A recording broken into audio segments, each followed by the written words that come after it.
Hi ನಮಸ್ತೆ ಎಲ್ಲರಿಗೂ ಸ್ವಾಗತ ಮತ್ತೊಮ್ಮೆ ನಿಮ್ಮ ಚಾನಲ್ಗೆ. ನಾನಿವತ್ತು ಆನಿಯನ್ ಪಕೋಡ ಹೇಗೆ ಮಾಡೋದು ಅಂತ ತೋರಿಸ್ತೀನಿ ಹೋಟೆಲ್ ಸ್ಟೈಲ್ನಲ್ಲಿ. ಇದಕ್ಕೆ ನಾನಿಲ್ಲಿ ಎಲ್ಲ ಸಾಮಗ್ರಿಗಳನ್ನು ರೆಡಿ ಮಾಡಿ ಇಟ್ಕೊಂಡಿದ್ದೀನಿ. ಇವಾಗ ಮಾಡೋದು ನೋಡೋಣ. ನಾನಿಲ್ಲಿ ಒಂದು ದೊಡ್ಡ ಪಾತ್ರೆ ತೊಗೊಂಡಿದ್ದೀನಿ, ಬೌಲು. ಇದಕ್ಕೆ ಎಲ್ಲ ಸಾಮಗ್ರಿಗಳನ್ನ ಹಾಕ್ತಾ ಹೋಗ್ತೀನಿ. ಇದು ಮೊದಲಿಗೆ ಇದು ಕಡಲೆ ಹಿಟ್ಟು 2 ಕಪ್ನಷ್ಟಿದೆ. ಬೇಸನ್ ಅಂತ ಏನು ಹೇಳ್ತೀವಿ, 2 ಕಪ್ನಷ್ಟು ಬೇಸನ್ನು, ಅರ್ಧ ಕಪ್ನಷ್ಟು ಮೈದಾ ಹಿಟ್ಟು ಹಾಕ್ಕೊಳ್ತಿದ್ದೀನಿ ಇದಕ್ಕೆ. ಹಾಗೆ ಒಂದು 4 ಟೇಬಲ್ ಸ್ಪೂನ್ನಷ್ಟು ಅಕ್ಕಿ ಹಿಟ್ಟು. ಅಕ್ಕಿ ಹಿಟ್ಟು ಹಾಕೋದ್ರಿಂದ ತುಂಬ ಚೆನ್ನಾಗಿ ಕ್ರಿಸ್ಪಿಯಾಗಿ ಟೇಸ್ಟಿಯಾಗಿರುತ್ತೆ. ಹಾಗೆ ಇಲ್ಲಿ ಧನಿಯಾ ಕ್ರಷ್ ಮಾಡಿ ಇಟ್ಕೊಂಡಿದ್ದೀನಿ. ಹಾಗೆ ಧನಿಯಾ ಪೌಡ್ರ್ ಕೂಡ ಬಳಸ್ತಾ ಇದ್ದೀನಿ. ನೀವು ಬೇಕಿದ್ರೆ ಯಾವುದಾದ್ರೂ ಒಂದನ್ನು ಬಳಸ್ಕೊಳ್ಳಿ. 2 ಹಾಕೋದ್ರಿಂದ ತುಂಬ ಚೆನ್ನಾಗಿ ಟೇಸ್ಟ್ ಬರುತ್ತೆ. ಹಾಗೆ ಜೀರಿಗೆ ಕೂಡ 1 ಟೀ ಸ್ಪೂನ್ ಅಷ್ಟು ಹಾಕಿದ್ದೀನಿ. ಇಲ್ಲಿ ಕೊತ್ತಂಬರಿ ಸೊಪ್ಪು ಮತ್ತು ಹಸಿಮೆಣಸಿನ್ಕಾಯಿ ಎರಡನ್ನೂ ಮಿಕ್ಸಿಗೆ ನಾನು ನುಣ್ಣಗೆ ರುಬ್ಕೊಂಡು ಇಟ್ಕೊಂಡಿದ್ದೀನಿ. ಇದನ್ನು ಒಂದು 2 ಟೇಬಲ್ ಸ್ಪೂನಷ್ಟು ಹಾಕ್ಕೊಂಡಿದ್ದೀನಿ. ನೀವು ಹಸಿಮೆಣಸಿನ್ಕಾಯಿ ಪೇಸ್ಟ್ ಇಷ್ಟ ಇಲ್ಲ ಅಂದರೆ ಸಣ್ಣದಾಗಿ ಕಟ್ ಮಾಡ್ಕೊಂಡು ಕೂಡ ಹಾಕ್ಕೊಳ್ಬೋದು. ಹಾಗೆ ಇಲ್ಲಿ ಒಂದು 2 ದೊಡ್ಡ ಸೈಜ್ ಈರುಳ್ಳಿನ ಉದ್ದುದ್ದಕ್ಕೆ ಈ ಥರ ಕಟ್ ಮಾಡಿ ನೀರಲ್ಲಿ ಚೆನ್ನಾಗಿ ಕ್ಲೀನಾಗಿ ತೊಳೆದ್ರೆ ಈ ಥರ ಬಿಡಿ ಬಿಡಿ ಆಗುತ್ತೆ. ಡ್ರೈನ್ ಮಾಡಿಕೊಂಡು ಈ ಥರ ಹಾಕ್ಕೊಳ್ತಿದ್ದೀನಿ. ಈರುಳ್ಳಿ ಸ್ವಲ್ಪ ಜಾಸ್ತಿನೇ ಹಾಕ್ಕೊಳ್ಳಿ, ಹಿಟ್ಟಿಗಿಂತ ಈರುಳ್ಳಿ ಪ್ರಮಾಣನೇ ಜಾಸ್ತಿ ಇರಲಿ. ಇವಾಗ ಇದನ್ನು ಒಂದ್ಸರಿ ಚೆನ್ನಾಗಿ ಕಲಿಸ್ಕೊಳ್ಳೋಣ. ಈ ಥರ ಕಲಿಸ್ಕೊಂಡು ಆದಮೇಲೆ ನೀವು ಉಪ್ಪನ್ನು ಸೇರಿಸ್ಕೊಳ್ಬೇಕಾಗತ್ತೆ. ಯಾಕಂದರೆ ಹಿಟ್ಟಿನ ಪ್ರಮಾಣ ಅಥವಾ ಈರುಳ್ಳಿ ನೋಡಿದ್ರೆ ಜಾಸ್ತಿ ಅನಿಸುತ್ತಲ್ಲ, ಆವಾಗ ಜಾಸ್ತಿ ಉಪ್ಪು ಹಾಕಿದ್ರೆ ಆಮೇಲೆ ಟೇಸ್ಟ್ ಎಲ್ಲ ಹಾಳಾಗತ್ತೆ. ಒಂದ್ಸರಿ ಕಲಿಸ್ಕೊಂಡಾದಮೇಲೆ ಎಷ್ಟು ಉಪ್ಪು ಹಾಕಬೇಕು ಅನ್ನೋದು ಪ್ರಮಾಣ ಗೊತ್ತಾಗತ್ತೆ. ಆವಾಗ ಉಪ್ಪು ಸೇರಿಸ್ಕೊಳ್ಳಿ. ಇದನ್ನು ಈ ಥರ ಕೈಯಿಂದ ನಾನು ಕಲಿಸ್ಕೊಳ್ತಿದ್ದೀನಿ. ಈರುಳ್ಳಿ ಈ ಥರ ಬಿಡಿ ಬಿಡಿ ಆಗಿರೋದ್ರಿಂದ ತಿನ್ನೋವಾಗ ತುಂಬ ಚೆನ್ನಾಗಿ ಟೇಸ್ಟಿಯಾಗಿ ಆಗುತ್ತೆ. ಇವಾಗ ಉಪ್ಪು ಹಾಕ್ಕೊಳ್ತಿದ್ದೀನಿ. ನಾನು 1 ಟೇಬಲ್ ಸ್ಪೂನಷ್ಟು ಉಪ್ಪು ಹಾಕ್ಕೊಳ್ತಿದ್ದೀನಿ.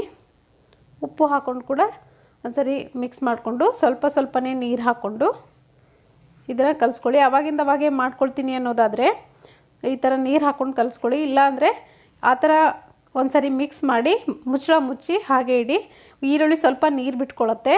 ಅದಾದಮೇಲೆ ನೀವು ಮತ್ತೆ ಸ್ವಲ್ಪ ಬೇಕಿದ್ರೆ ನೀರು ಸೇರಿಸ್ಕೊಂಡು ಮಾಡ್ಕೊಳ್ಬಹುದು. ಹಾಗೆ ಇಲ್ಲಿ ಈ ಥರ ಸ್ವಲ್ಪ ಸ್ವಲ್ಪ ನೀರು ಹಾಕ್ಕೊಂಡು ನಾನು ಕಲಿಸ್ಕೊಳ್ತಾ ಇದ್ದೀನಿ. ಪೂರ್ತಿ ತೆಳುವಾಗಿ ಕಲಿಸ್ಲಿಕ್ಕೆ ಹೋಗ್ಬಿಡಿ, ಈರುಳ್ಳಿ ಕೂಡ ನೀರು ಬಿಟ್ಕೊಳ್ಳುತ್ತೆ.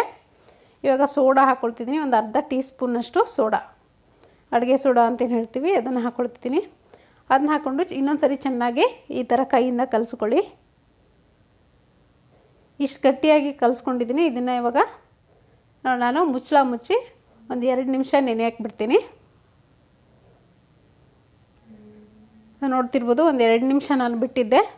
ಇನ್ನೂ ಸ್ವಲ್ಪ ನೀರು ಬಿಟ್ಕೊಂಡು ಈರುಳ್ಳಿ ಇದು ಸ್ವಲ್ಪ ತೆಳುವಾಗಿದೆ. ಇವಾಗ ಇದಕ್ಕೆ ಹಿಂಗೆ ಹಾಕ್ಕೊಳ್ತಿದ್ದೀನಿ. ಇನ್ನೇನು ಮಾಡ್ಕೊಳ್ತೀವಿ ಅನ್ನೋವಾಗ ಹಿಂಗೆ ಮತ್ತು ಈ ಶುಂಠಿ ಬೆಳ್ಳುಳ್ಳಿ ಪೇಸ್ಟ್ ಏನಿದೆ ಇದನ್ನು ಹಾಕ್ಕೊಂಡು ಮಿಕ್ಸ್ ಮಾಡ್ಕೊಳ್ತಿದ್ದೀನಿ. ಶುಂಠಿ ಬೆಳ್ಳುಳ್ಳಿ ಪೇಸ್ಟನ್ನು ಇನ್ನೇನು ಮಾಡ್ಕೊಳ್ತೀವಿ ಅನ್ನೋವಾಗಲೇ ಹಾಕ್ಕೊಳ್ಳಿ. ಆವಾಗ ನಿಮಗೆ ತಿನ್ನೋವಾಗ ತುಂಬ ಚೆನ್ನಾಗಿ ಫ್ಲೇವರ್ ಆಗಿ ಬರುತ್ತೆ. ಶುಂಠಿ ಅಥವಾ ಬೆಳ್ಳುಳ್ಳಿ ಫ್ಲೇವರು ತುಂಬ ಚೆನ್ನಾಗಿ ಬರುತ್ತೆ ಬಾಯಲ್ಲಿ. ಇವಾಗ ಈ ಥರ ಸಣ್ಣ ಸಣ್ಣ ಉಂಡೆಗಳನ್ನಾಗಿ ಬಿಟ್ಕೊಳ್ಳಿ. ಸೊ ನಾನಿವಾಗ ಮಾಡ್ಕೊಳ್ತೀನಿ. ಎಣ್ಣೆ ಕೂಡ ಕಾಯಕ್ಕಿಟ್ಟಿದ್ದೀನಿ ಇಲ್ಲಿ. ಜಾಸ್ತಿ ದಪ್ಪದಾಗಿ ಹಾಕ್ಲಿಕ್ಕೆ ಹೋಗಬೇಡಿ, ಅದು ಉಬ್ಬತ್ತೆ. ಈ ಥರ ಚಿಕ್ಕ ಚಿಕ್ಕದಾಗಿ ಹಾಕ್ಕೊಳ್ಳಿ, ತುಂಬ ಚೆನ್ನಾಗಿರುತ್ತೆ. ಇವಾಗ ಮಳೆಗಾಲ ಆಗಿರೋದ್ರಿಂದ ಈವ್ನಿಂಗ್ ಟೈಮ್ನಲ್ಲಿ ಟೀ ಅಥವಾ ಕಾಫಿ ಜೊತೆಗೆ ಈ ಥರ ಮಾಡಿಕೊಂಡು ಸರ್ವ್ ಮಾಡ್ಕೊಳ್ಳಿ, ತುಂಬ ಚೆನ್ನಾಗಿ ಅನಿಸುತ್ತೆ. ಇದನ್ನು ನೋಡಾದಮೇಲೆ ನೀವು ಕೂಡ ಮನೆಯಲ್ಲಿ ಮಾಡ್ಕೊಂಡು ನೋಡಿ ಅಭಿಪ್ರಾಯ ತಿಳಿಸಿ. ಸೊ ಈ ಥರ ಚಿಕ್ಕ ಚಿಕ್ಕ ಪೀಸ್ಗಳನ್ನಾಗಿ ಹಾಕ್ಕೊಂಡು ಸ್ವಲ್ಪ ಮೀಡಿಯಮ್ ಮತ್ತು ಹೈ ಫ್ಲೇಮ್ನ ಮಧ್ಯೆ ಇಟ್ಕೊಂಡು ಫ್ರೈ ಮಾಡ್ಕೊಳ್ಳಿ. ಜಾಸ್ತಿ ಹೊತ್ತೇನು ಹಿಡಿಯೋದಿಲ್ಲ ಇದು ಫ್ರೈ ಆಗಲಿಕ್ಕೆ.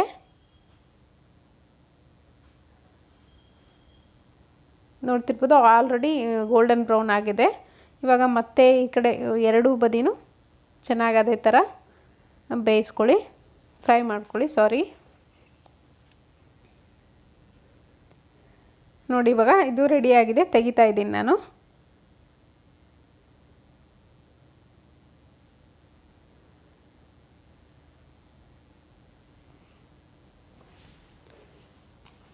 ಸೊ ಇವತ್ತಿನ ಈ ರೆಸಿಪಿ ಇಷ್ಟ ಆಗಿದ್ರೆ ದಯವಿಟ್ಟು ಲೈಕ್ ಮಾಡಿ ಹಾಗೆ ಶೇರ್ ಮಾಡಿ. Thank you.